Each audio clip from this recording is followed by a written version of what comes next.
الحمدللہ رب العالمین الصلاۃ والسلام علی سید الانبیاء والمرسلین اما بعد قال اللہ تعالی فی القرآن المجید فاعوذ باللہ من الشیطان الرجیم بسم اللہ الرحمن الرحیم یا ایہا الذین آمنوا قوا انفسکم واہلیکم نارا وقودها الناس والحجارة عليها ملائكة غلاظ شداد لا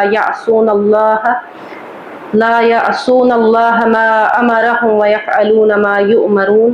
آمنت بالله صدق الله العظيم رب اشرح لي صدري ويسر لي أمري واحلل عقدة من لساني يفقهوا قولي آمین یا رب العالمین۔ محترم امام جامعہ اور معزز سامعات، السلام علیکم ورحمۃ اللہ وبرکاتہ۔ سب سے پہلے اللہ تبارک و تعالیٰ کا بے حد شکر اور احسان ہے کہ جس نے ہم سب کو اس بابرکت مجلس میں جمع ہونے کی توفیق عطا فرمائی۔ آج جس موضوع پر ہم بات کرنے جا رہے ہیں اس کا تعلق نہ صرف ہماری ذات کے ساتھ ہے بلکہ اس کا تعلق ہماری پوری نسلوں، ہمارے معاشرے اور ہمارے گھروں کی نجات اور کامیابی کے ساتھ جڑا ہوا ہے۔ میں نے آپ کے سامنے سورہ تحریم کی آیت نمبر 6 تلاوت فرمائی۔ اللہ تبارک و تعالیٰ اس آیت میں فرماتے ہیں کہ اے لوگوں جو ایمان لائے ہو، بچاؤ اپنے آپ کو اور اپنے اہل و عیال کو اس آگ سے جس کا ایندھن انسان اور پتھر ہوں گے، اور اس پر ایسے مضبوط اور سخت دل فرشتے مقرر کیے گئے ہوں جو اللہ تبارک و تعالیٰ کے حکم کی نافرمانی نہیں کرتے ہیں اور جو حکم انہیں دیا جاتا ہے اسے بجا لاتے ہیں۔ یہ آیت ہمیں یہ بتاتی ہے کہ ایک شخص کی ذمہ داری صرف یہ نہیں ہے کہ وہ اپنی ذات کو اللہ تبارک و تعالیٰ کے عذاب سے بچانے کی کوشش تک ہی محدود نہیں ہے، بلکہ ایک شخص کی ذمہ داری یہ بھی ہے کہ وہ اپنے اہل و عیال کو، اپنے بچوں کو ایسی تعلیم اور تربیت دے کہ وہ اللہ تبارک و تعالیٰ کے پسندیدہ بندوں میں شامل ہوں، وہ اللہ تعالیٰ کے محبوب بندوں میں شامل ہوں، اور اگر وہ غلط راستے پر چل رہے ہیں، اگر وہ جہنم کی راہ پر چل رہے ہیں تو ان کو اس سے بچانے کی بھرپور کوشش کریں۔ ایک شخص کو یہی فکر نہیں ہونی چاہیے کہ اس کا جو اہل و عیال ہے یا ان کے جو بچے ہیں وہ دنیا میں کتنے خوشحال ہیں یا دنیا میں کتنے کامیاب ہیں، بلکہ اس سے بڑھ کر اس چیز کی فکر ہونی چاہیے کہیں وہ کل کو آخرت میں جہنم کی آگ کا ایندھن نہ بنے۔ بخاری شریف کی ایک حدیث ہے، حدیث نمبر 893، حضرت عبداللہ بن عمر رضی اللہ تعالیٰ عنہ سے روایت ہے کہ رسول اللہ صلی اللہ علیہ وسلم نے فرمایا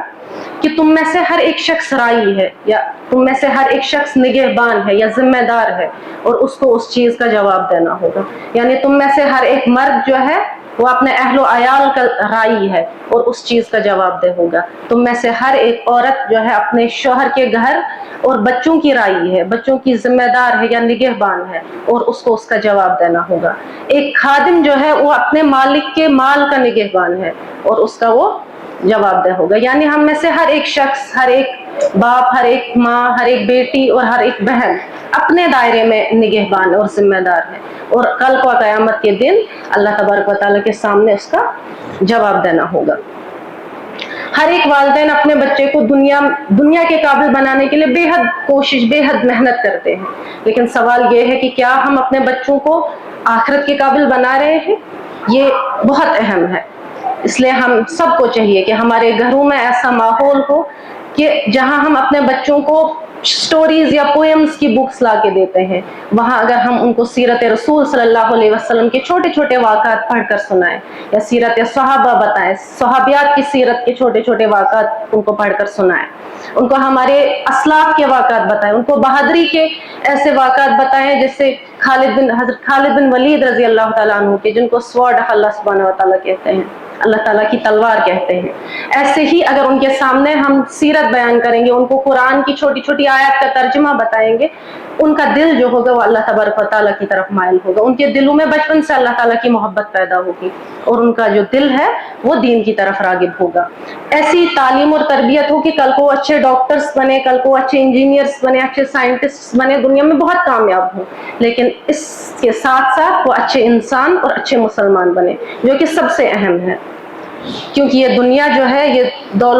دنیا اور دولت، دنیا کی جو یہ لذت اور دھوکہ دہ زینت ہے، یہ محض ایک فنا ہونے والی چیز ہے، ایک دھوکہ دہ چیز ہے۔ علامہ اقبال علیہ رحمہ بہت ہی خوبصورت انداز میں فرماتے ہیں, آپ سب وہ پڑھتے بھی ہوں گے بچے,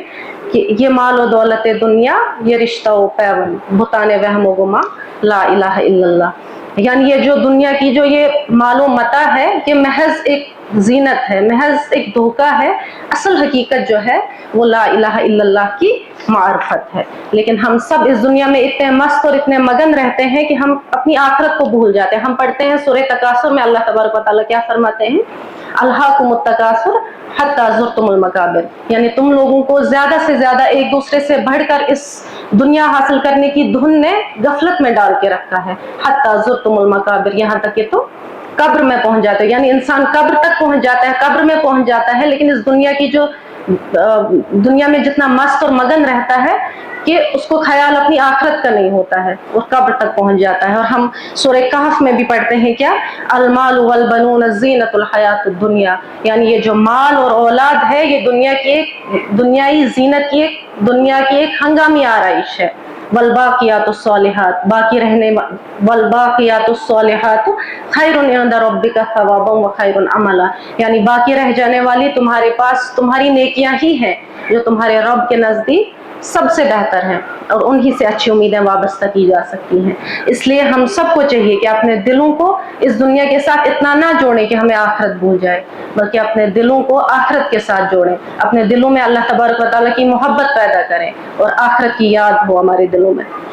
آپ کا زیادہ وقت نہیں لوں گی, اپنی بات کو یہیں پہ ختم کرنا چاہوں گی.